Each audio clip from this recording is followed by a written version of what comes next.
இஸ்ரவேலின் தேவனிடத்தில் கேட்ட உன் விண்ணப்பத்தின்படி அவர் உனக்கு கட்டளை இடுவாராக.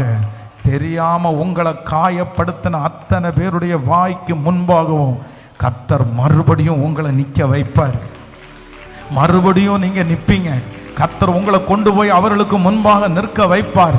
தோற்றவளாய் அல்ல, தோற்றவனாய் அல்ல, அவங்களே வருத்தப்படுத்துகிற அளவிற்கு இப்படிப்பட்ட ஒரு நல்ல பிள்ளையை நம்ம வருத்தப்படுத்திட்டோமோ, இப்படிப்பட்ட ஒரு நல்ல கணவனை ஒரு மனைவியை நம்ம வருத்தப்படுத்திட்டோமோ, இப்படி ஒர்க் பண்ற ஒரு நல்ல பிள்ளையை வருத்தப்படுத்திட்டோமோ அப்படின்னு நினைக்கிற அளவிற்கு உங்க நீதியை கர்த்தர் பட்ட பகலை போல மாற்றுவார். உங்க வெளிச்சத்துக்கு கர்த்தர் கொண்டு வருவார்.